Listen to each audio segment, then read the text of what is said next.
Bismillahirrahmanirrahim. Yayasan Pendidikan An-Nasiha Buton bekerja sama dengan Hafayu TV. Hadiri dan tentunya dalam kehidupan ini, siapapun sebagai manusia, selama dia di dunia, muslim maupun kafir, kaya maupun miskin, pejabat ataupun rakyat, maka pasti terkena musibah. Orang yang baik ataupun yang jahat, ya, di antara kejadian yang menimpa manusia adalah musibah. Maka ini merupakan ketentuan Allah Subhanahu wa taala yang pasti terjadi. Maka kira-kira apa hikmah di balik musibah ini? Ya. Karena tentunya kita ketahui bahwa Allah Subhanahu wa taala di antara namanya adalah Al-Hakim, yang maha bijaksana. Maksudnya yang maha memiliki hikmah. Maka apa kira-kira hikmah di balik musibah?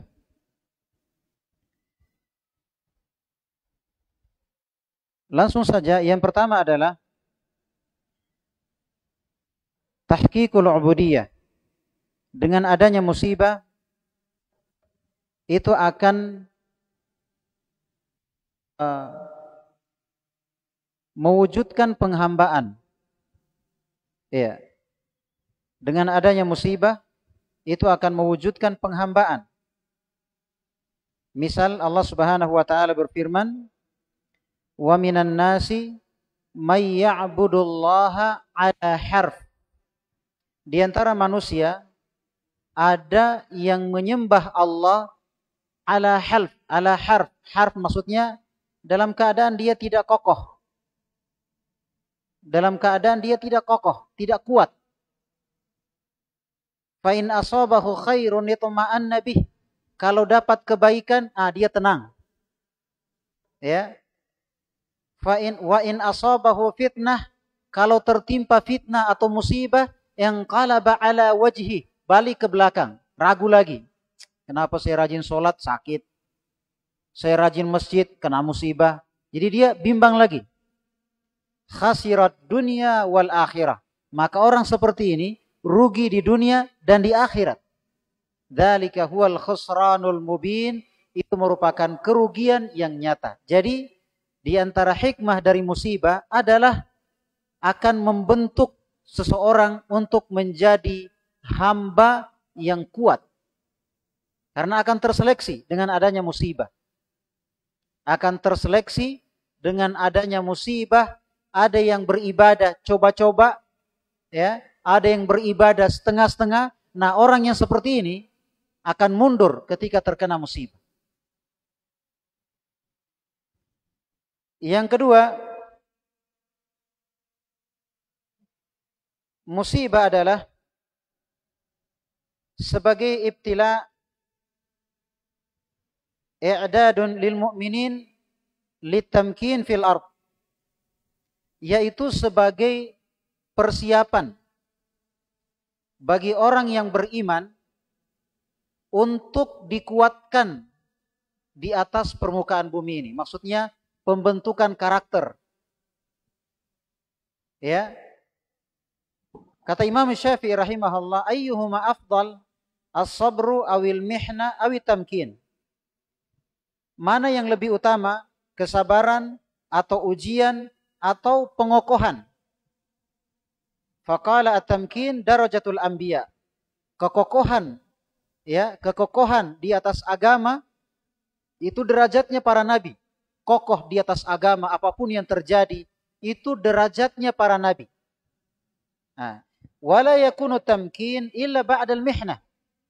Dan seorang tidak akan mungkin kokoh di atas agama kecuali setelah ada musibah. Kecuali setelah ada cobaan-cobaan dalam hidup. Fa idzam tahana sabara, ketika dia mendapatkan cobaan atau musibah, terus dia bersabar. Ketika dia bersabar, maka dia menjadi orang yang kokoh. Memiliki karakter yang tangguh. tidak cengeng, tidak manja. Ya, dengan adanya musibah. Kemudian yang ketiga,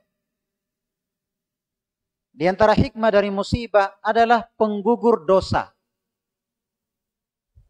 Ya, siapa manusia yang tidak punya dosa? Sekarang pilih yang mana? Mau digugurkan dosa kita dengan cara, mau digugurkan dosa kita di akhirat, atau mau dibersihkan di dunia? Mau pilih yang mana? Kalau di akhirat caranya, ya dimasukkan lu ke dalam neraka. Karena tidak ada yang masuk surga kecuali yang bersih dari dosa.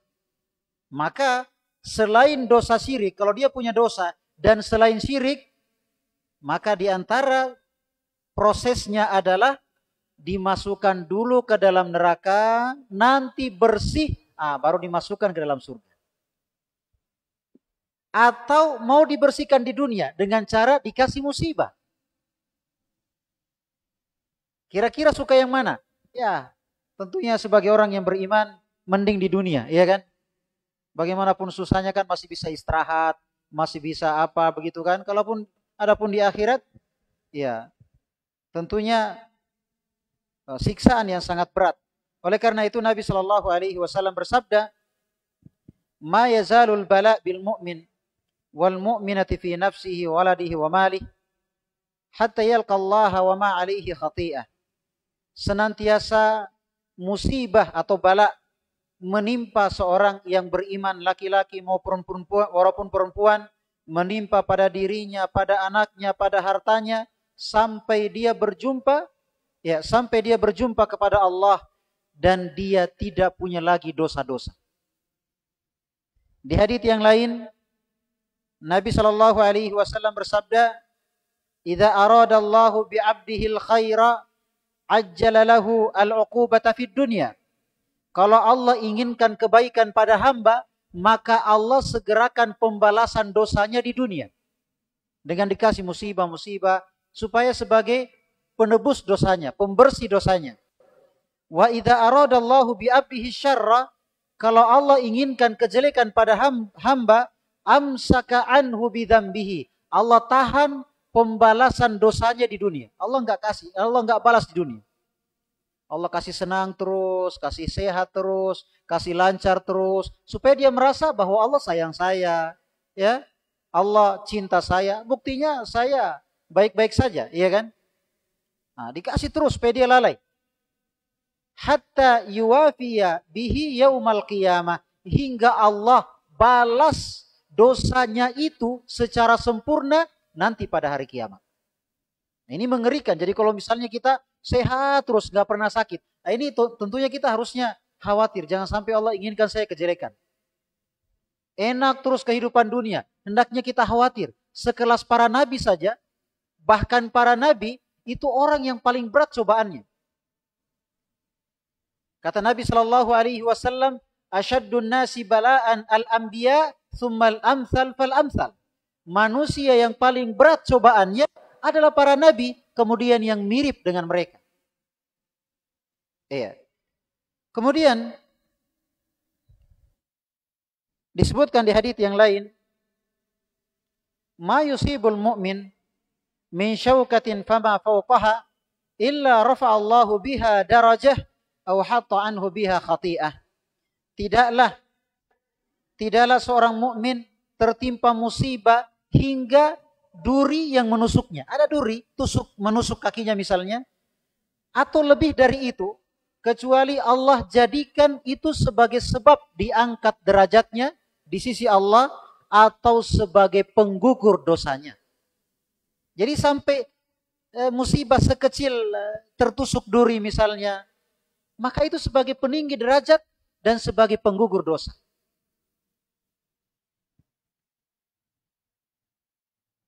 Yang kelima adalah sebagai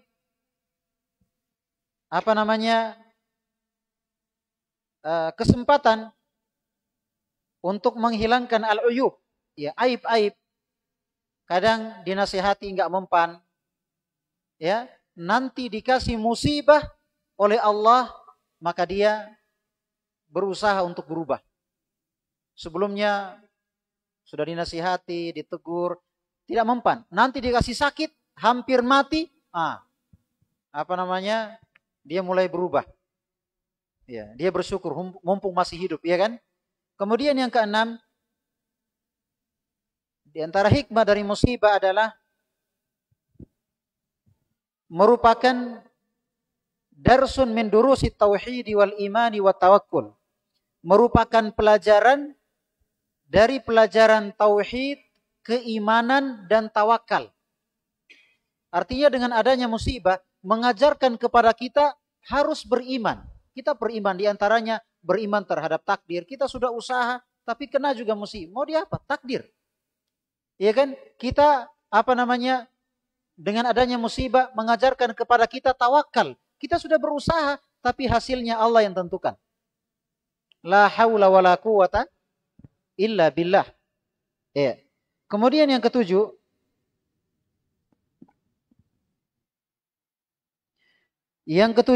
di antara hikmah dari musibah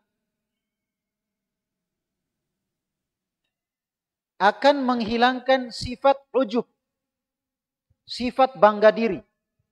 Kalau misal sudah kaya, kadang perasaan ini membuat kita sombong, membuat kita merasa bangga dengan diri atas prestasi yang kita capai. Ternyata Allah ambil hanya sekejap. Mungkin harta kita terlebih dahulu atau nyawa kita. Kadang kita kaya, tiba-tiba datang corona, habis. Ya. Tiba-tiba kena musibah, kebakaran atau apa, habis. Tiba-tiba suami kita meninggal, habis. Artinya mengajarkan kepada kita apa yang kita mau banggakan. Apa yang kita miliki kalau Allah ambil, kita gak bisa pertahankan. Nyawa kita sekalipun, jangankan harta atau jabatan, nyawa kita sekalipun ketika Allah ambil, kita gak bisa apa-apa. Lantas apa yang kita merasa bangga, kita merasa lebih hebat daripada orang lain? Maka dengan adanya musibah-musibah akan mengingatkan kita jangan sampai terpancing untuk merasa ujub, merasa bangga, merasa lebih baik, merasa memiliki. Maka dengan adanya musibah akan mengikis penyakit tersebut. Sebagaimana disebutkan dalam Al-Quran, Allah Jalla wa'ala berfirman, wa yawma Hunainin idh a'jabatkum kathratukum. Di perang Hunain, ketika kalian merasa bangga dengan banyaknya jumlah pasukan kalian, akhirnya Allah mengatakan tidak bermanfaat jumlah yang banyak tersebut. Iya. Kemudian yang kedelapan, di antara hikmah dari musibah adalah menampakkan hakikat manusia. Apakah dia orang yang bersabar, ataukah dia orang yang berbaik sangka, apakah dia orang yang kokoh, ataukah dia orang yang lemah, ataukah dia orang yang hanya mencoba-coba, kurang yakin, apakah dia orang yang buruk sangka.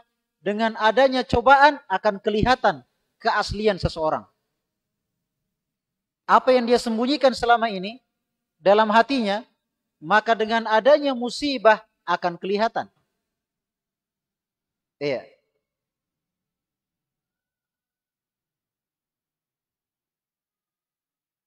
Kata Fudail bin Iyad, "An-nasu madamu fi 'afiyah masturun." Manusia itu selama dia sehat, selama aman-aman saja, belum diketahui hakikat dia. Dia ini bagaimana? Kalau masih aman, tenang, itu belum ditahu. Iya. Fa idza nazala bihim bala, kalau turun musibah, saru ila haqaiqihim, maka kelihatanlah hakikatnya. Di sini mulai terlihat hakikat keaslian seseorang. Itu dilihat ketika terkena musibah. Fasaral mu'minu ila imani. Dengan adanya musibah, orang yang beriman akan kelihatan keimanannya. Wasaral munafiqu ila nifaqih. Dan dengan adanya musibah, akan kelihatan orang munafik kemunafikannya. Iya.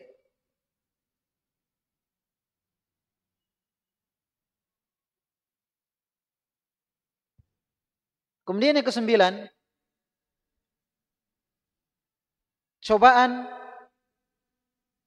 atau musibah di antara hikmah yang kesembilan adalah latihan. Latihan ya yang mendidik seseorang untuk siap menghadap atau untuk siap menerima nikmat yang besar. Coba lihat Nabi kita semenjak kecil, bahkan masih dalam perut ibunya, sudah meninggal ayahnya. Terus ketika lahir, itu sudah berpisah dengan ibunya. Dia dibawa ke pedalaman, dipelihara oleh Halimah bintu Abi Dhaib As-Sa'diyah. Sekitar 2 tahun dikembalikan ke Mekah, kemudian dibawa pulang lagi, kemudian di usia 2 tahun bersama ibunya, hingga usia beliau 6 tahun meninggal ibunya. Kemudian dipelihara oleh pamannya, oleh kakeknya 2 tahun saja. Jadi beliau usia 8 tahun meninggal kakeknya. Dipelihara oleh pamannya dan seterus. Artinya musibah datang bertubi-tubi. Ternyata di umur 40 tahun dikasih nikmat yang besar, namun tentunya perlu jiwa dan karakter yang kuat. Bukan karakter kaleng-kaleng. Ya, bukan mental kerupuk. Dan tentunya ini perlu latihan, Nabi SAW ketika di usia 40 tahun diangkat sebagai Nabi dan Rasul, tentunya karakter sudah kuat, mental sudah siap menghadapi tantangan, rintangan, cobaan, ancaman kecil. Karena sudah terbiasa. Taib. Yang ke-10, misalnya Nabi Yusuf alaihi salam. Masih kecil, ditipu sama didolimi sama saudaranya, dibuang di sumur, ya, terus bawa berita dusta kepada ayahnya. Kemudian dia dipungut, kemudian dia dijual, dijadikan budak bertahun-tahun di penjara. Tapi pada akhirnya dia menjadi bendaharawan Mesir. Bendaharawan Mesir artinya ujian, cobaan yang bertubi-tubi. Ternyata di balik semua itu pembentukan karakter untuk siap menghadapi nikmat yang besar agar dia tidak merasa di atas angin. Biasanya orang kalau mentalnya tidak kuat, langsung dikasih kekayaan, hancur dia. Tapi kalau orang sudah biasa susah, dikasih kaya, santai saja. Biasa saja. Tidak kaget. Ya. Kemudian yang ke-10, dengan adanya cobaan dan ujian akan kelihatan teman yang sebenarnya dan teman yang kepentingan. Teman yang paling dekat yaitu istri. Dengan adanya musibah akan kelihatan. Apakah dia karena materi atau karena dia kejujuran? Demikian pula teman yang bersama kita. Apakah dia berteman karena ada kepentingan atau betul-betul dia jujur dalam pertemanan? Akan kelihatan dengan adanya musibah. Yang ke-11, dengan adanya musibah ini mengingatkan kita akan dosa. Karena yang namanya musibah itu karena dosa. Wa ma asabaka min musibatin fabima kasabat aydikum.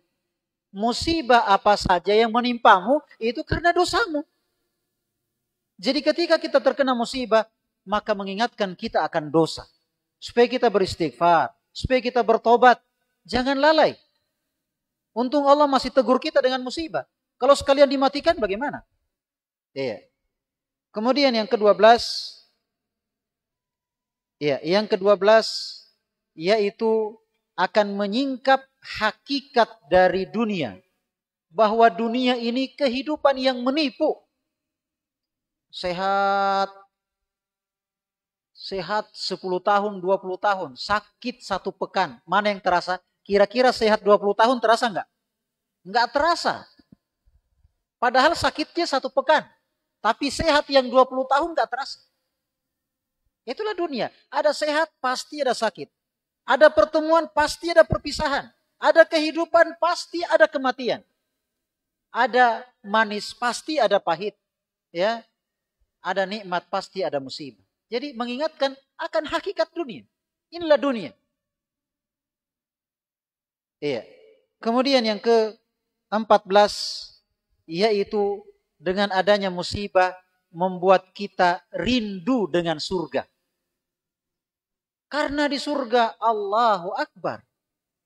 Tidak ada, kalau di dunia makan udang pantangan, kacang-kacangan, asam urat, begadang kurang darah, sering makan daging, darah tinggi.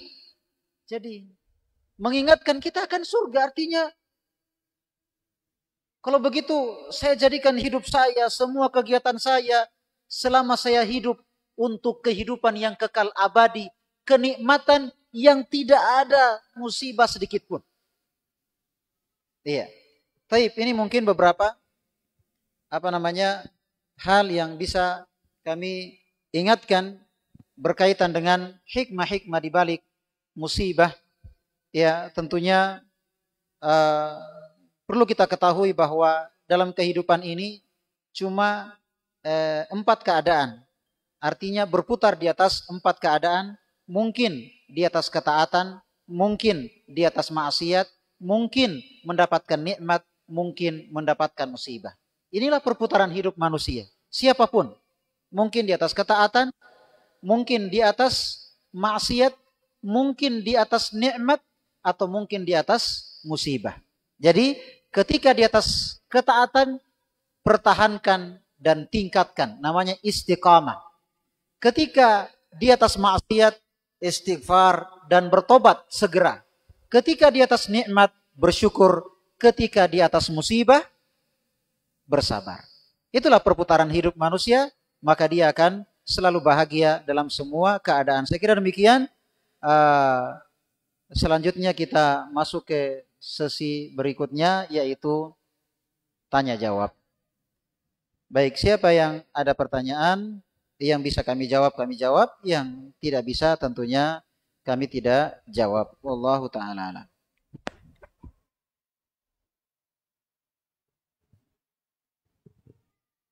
Ya, kami persilakan kepada bapak-bapak yang ingin menyampaikan pertanyaan terkait dengan tema kita pada malam hari ini, yaitu hikmah di balik musibah. Kami persilakan Bapak. Kalau belum ada yang bertanya, saya dulu yang bertanya Pak Ustaz. Assalamualaikum warahmatullahi wabarakatuh. Assalamualaikum warahmatullahi wabarakatuh. Kita sebagai umat Islam yang beriman kepada Allah Subhanahu wa taala, tentu kita tidak terlepas daripada ujian, cobaan, musibah dari Allah Subhanahu wa taala. Jadi apa yang harus menjadi kiat-kiat atau benteng buat kita sebagai umat Islam ini, supaya kita tidak terlalu terbebani dengan persoalan musibah itu sendiri. Itu yang pertama Pak Ustadz. Kemudian pertanyaan saya yang kedua, apa bekal kita?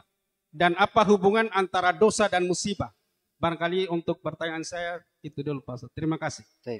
Kemudian mungkin ada pertanyaan satu lagi, dicukupkan 3 pertanyaan. Kalau ada yang bertanya silakan.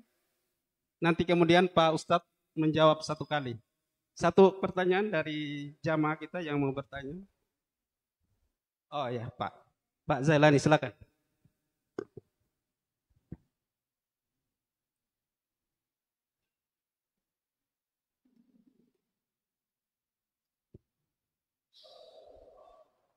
Assalamualaikum warahmatullahi wabarakatuh.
Sip.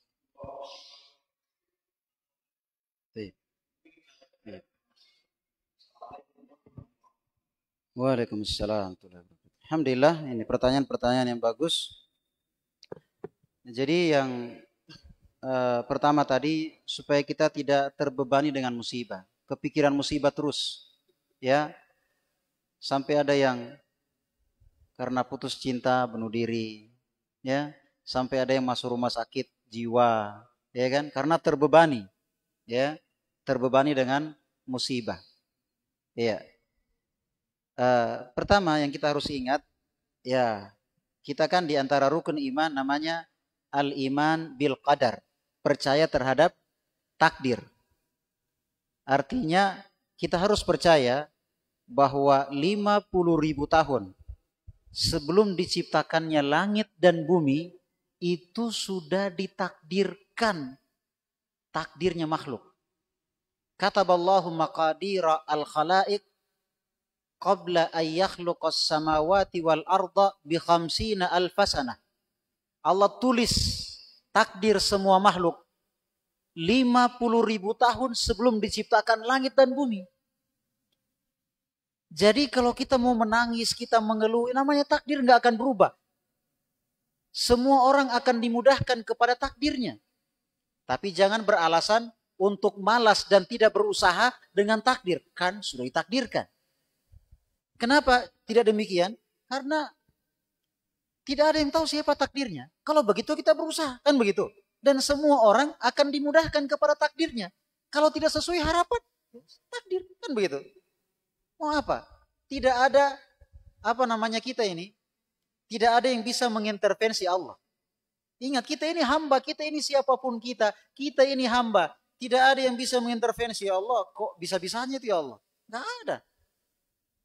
Ya, la yus'alu amma yaf'al wa hum yus'alun. Allah nggak ditanya tentang apa yang dia perbuat, tapi hamba yang ditanya tentang apa yang dia kerjakan. Ya, maka ketika ada musibah, kita katakan inna lillahi wa inna ilaihi raji'un. Qaddarallahu wa ma syaa fa'al. Takdir Allah dan apa yang Allah kehendaki pasti terlaksana, ya kan? Yang kedua, ya, hubungan antara dosa dengan musibah ini, ya, hubungan antara dosa dengan musibah ini tentunya sangat erat kaitannya. Betul, memang asalnya musibah dengan dosa ini satu pasang. Walaupun tidak semua, seperti para nabi misalnya, padahal dosa mereka sedikit, atau bahkan dijaga oleh Allah dari dosa. Tapi bersamaan dengan itu, musibah yang menimpa mereka adalah yang paling berat. Iya kan? Kalau dipastikan bahwa semuanya karena dosa, kenapa para nabi itu orang yang dijaga dari dosa, bersamaan dengan itu orang yang paling berat cobaannya. Nah, kita katakan bahwa betul, memang antara dosa dan musibah itu satu pasang. Hanya ada yang di luar dari itu, yaitu seperti para nabi. Maksudnya mereka itu adalah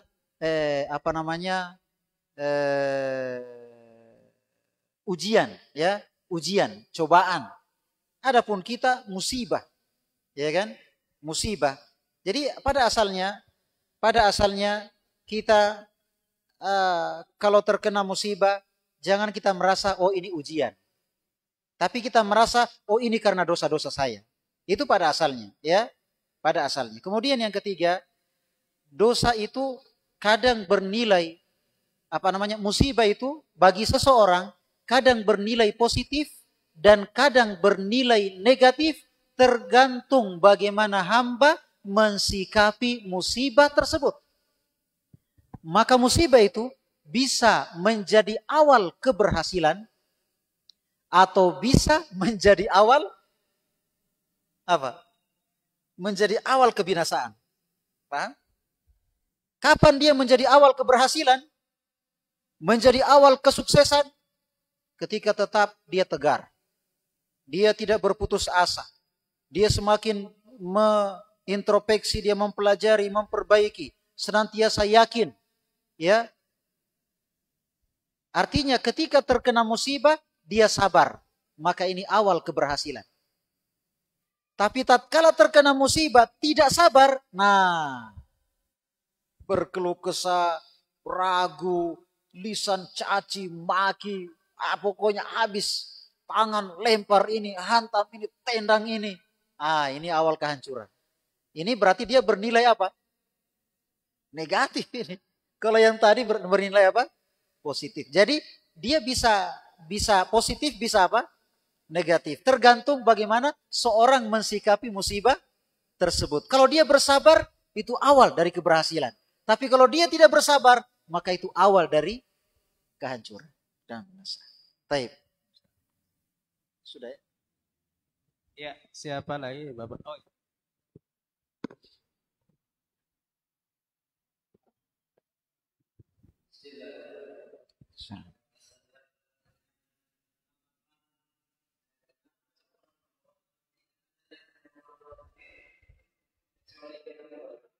Tidak ada yang melawan takdir, merubah takdir. Tipe itu hadith. Kata Nabi SAW, la yaruddul qada illa du'a. Tidak ada yang bisa menolak takdir, ya, yang bisa merubah takdir kecuali apa? Doa. Dan doa ini luar biasa. Kata Nabi SAW, ad-du'a silahul mu'min. Doa adalah senjata orang beriman. Terus bagaimana dengan tadi? 50.000 tahun sebelum diciptakan langit dan bumi, semuanya telah tertulis di Lauhul Mahfuz. Yang namanya Lauhul Mahfuz, ya tidak ada perubahan. Kata Nabi SAW, rufi'atil aqlam wa jaffatis suhuf.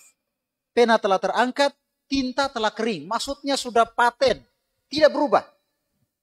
Terus, bagaimana dengan hadits? Tidak ada yang merubah takdir kecuali doa. Bagaimana dengan silaturahim? Siapa yang ingin dilapangkan rezekinya, dipanjangkan umurnya, hendaknya menyambung silaturahim. Jadi ada hadits kontradiksi begitu, bertentangan.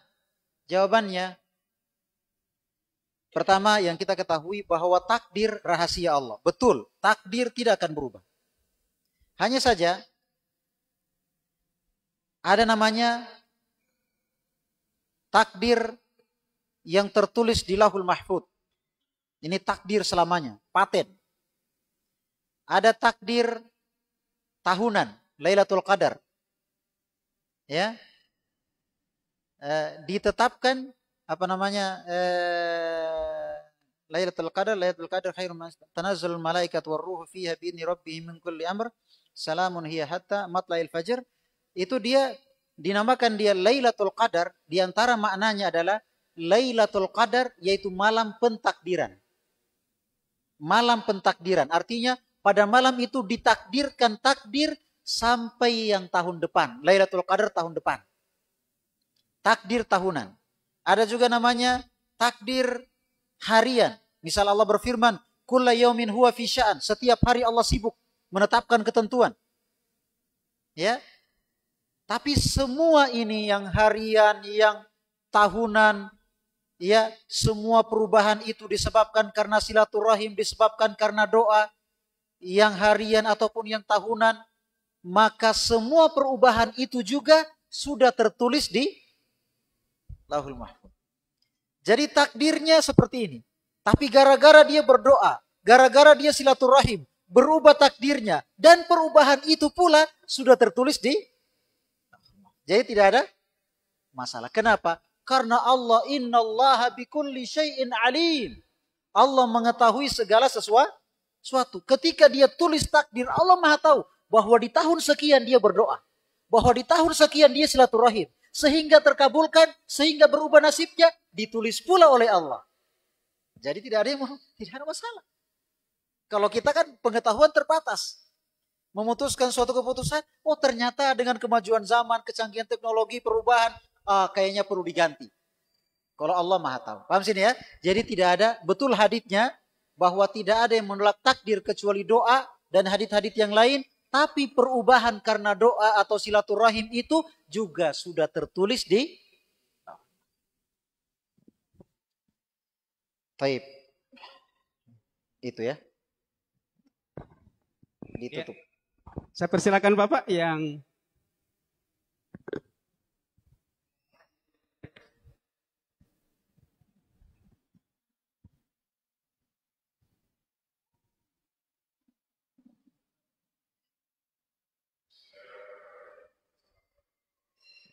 Assalamualaikum warahmatullahi wabarakatuh.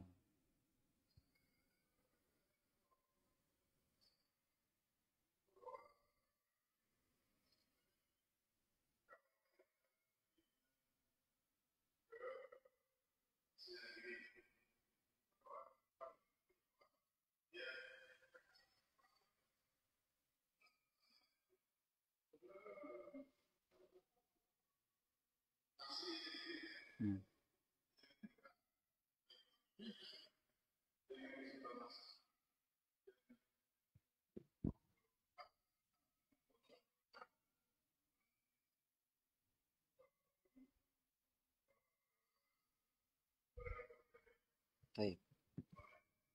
Assalamualaikum warahmatullahi wabarakatuh. Taib. Betul ya. Jadi ada musibah itu, musibah yang pribadi-pribadi. Artinya terkena pribadi. Tapi ada musibah kayak banjir, gempa bumi. Kan bukan hanya satu orang yang kena. Biar orang yang taat juga kena. Ya kan? Nah, Allah juga jelaskan. Kata Allah Subhanahu wa taala, "Dhaharal fasadu fil barri wal bahr bima kasabat aydin nas." Telah nampak kerusakan di daratan dan di lautan disebabkan karena dosa manusia. Iya. Dan Allah Subhanahu wa taala ya, disebutkan di ayat lain, Allah berfirman, "Wa ma kana Allahu liyu'adzibahum wa anta fihim." Ya, "Wa ma kana Allahu mu'adzibahum wa anta fihim." Dan Allah tidak akan mengadab mereka selama kamu masih ada di antara mereka. Maksudnya masih ada yang mengingatkan kemungkaran, menegur orang yang berbuat dosa, mengingatkan mereka. Kalau semuanya pada diam, pada membiarkan, kalau turun musibah kena semua. Makanya dalam agama kita ada amar ma'ruf nahi mungkar. Jangan bilang, "Oh ini kan uang saya, motor saya, kenapa lu repot?" Iya, kalau turun musibah kan bukan cuma kami yang kena. Yang kena, makanya ada amar ma'ruf nahi mungkar. Karena kalau ada pembiaran, dibiarkan dosa itu, nah kalau turun musibah, ya kan rata. Nanti dibangkitkan sesuai dengan imannya masing-masing. Yang jelas kalau turun musibah, tidak pilih-pilih. Ya kan? Makanya ada amar ma'ruf nahi mungkar. Makanya Allah ingatkan, Allah tidak akan menyiksa mereka selama kamu masih di situ. Masih terus ada amar ma'ruf nahi mungkar, mengingatkan mereka. Ya kan? Maka ini hal yang perlu kita tingkatkan. Kita khawatir. Kalau dosa dibiarkan, kita pada diam, tidak ada pendidikan agama, tidak ada amar ma'ruf nahi mungkar, kita hanya diam saja, kita khawatir. Musibah datang, kena semua. Baik, saya kira itu.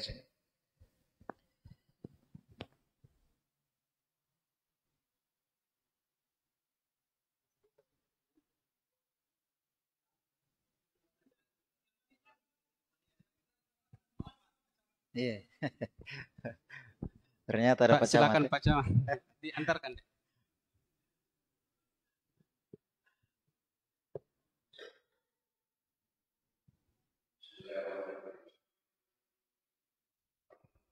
Assalamualaikum warahmatullahi wabarakatuh.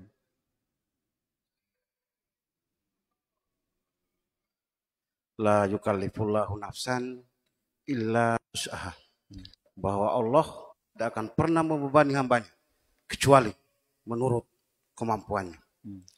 Dalam fakta kehidupan ada seseorang hamba yang diberi mungkin musibah bahkan sampai menurut ukuran kita melebihi dari kemampuan, sampai-sampai hamba itu mengakhiri hidupnya dengan cara yang tidak benar. Pertanyaan yang mendasar, hubungannya dengan firman Allah, dengan kenyataan hamba yang bersangkutan, kira-kira bagaimana Pak Ustaz? Terima kasih. Assalamualaikum warahmatullahi wabarakatuh. Assalamualaikum warahmatullahi wabarakatuh. Sebelum saya jawab, Pak, ternyata ada Pak Camat ya. Jadi saya jadi grogi nih, ya. Ya, dan kami doakan semoga beliau dijaga oleh Allah Subhanahu wa taala, dikokohkan di atas agama Allah Subhanahu wa taala, menjadi berkah ya bagi Kecamatan Mawasangka Induk. Iya. Tapi jadi berkaitan dengan ayat tadi, la yukallifullahu nafsan illa wus'aha. Allah tidak membebani seseorang kecuali sesuai kemampuannya. Artinya kan orang itu punya kapasitas yang berbeda-beda. Tidak mungkin dia dibebankan yang tidak mampu dia pikul. Ya kan? Yang tidak mampu dia pikul. Dan Nabi SAW bersabda, yubtalal mar'u ala qadri imanihi. Seseorang itu akan diuji sesuai dengan kadar imannya. Kalau imannya kuat, lumayan juga ujiannya.